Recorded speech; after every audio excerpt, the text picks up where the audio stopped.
This is factual knowledge. It's not made up. It's like saying a child's a child, a man's a man, a woman's a woman. A woman has been created by God from the rib of the man. Meaning Eve, Hawa, our mother Hawa, was created from the actual rib of Adam alayhi salam when Allah began creation. Women originated from Hawa, who was created from the rib bone. And Adam alayhi salam was from soil. From soil, which you step on. We don't really step on ribs every day. Man was created from the soil, the woman came from the rib. I believe that to be an honor. Anyway, if you don't agree with me, that's fine. The hadith is true. The Prophet ﷺ is saying the rib is crooked, it's not straight. When the Prophet ﷺ says something like this, he's not saying it to ridicule or insult.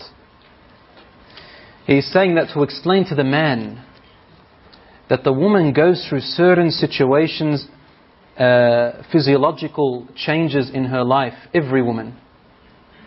And he did not say girl, he said woman, one who has reached puberty, one who menstruates, one who can become pregnant, one who goes through menopause, one who goes through postnatal depression. Now a man generally doesn't go through these things.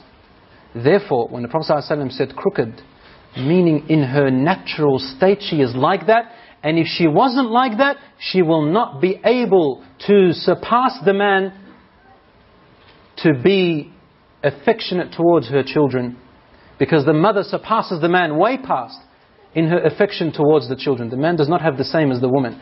Don't you realize that the woman usually is able, generally speaking we're here, the woman is usually able to wake up in the night more often than the man. The man's a bit more lazy when he comes to his son crying and asking for water or milk. The woman perseveres.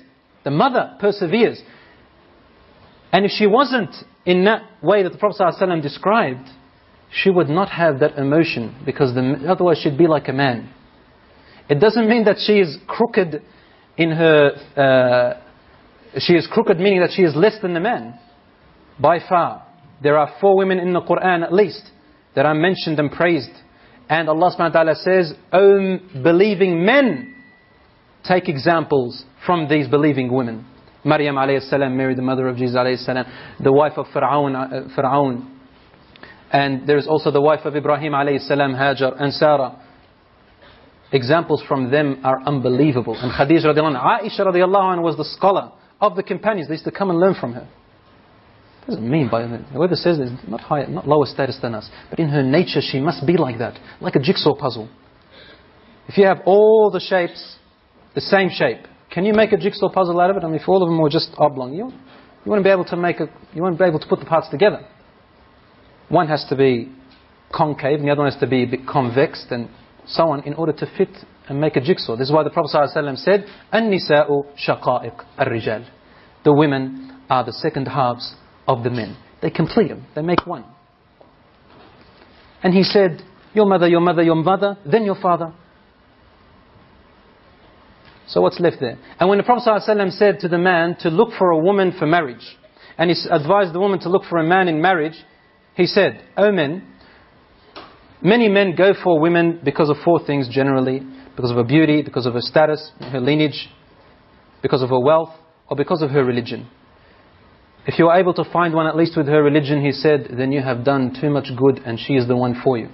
But when he said to the woman to find the husband, the first thing he said, the one that you are pleased with his religion and his manners. But he didn't say manners for women. Because the Prophet ﷺ understands that there are certain situations in the physiological, natural state of the woman that she's going to go through, that she herself cannot understand why she's getting angry at some time. I'm married and I understand. And there are brothers who are married, and there are sisters who are married. They understand. Those of you who have sisters, you understand. Your mothers, you understand. Ask your dad if you don't know. If you have the courage.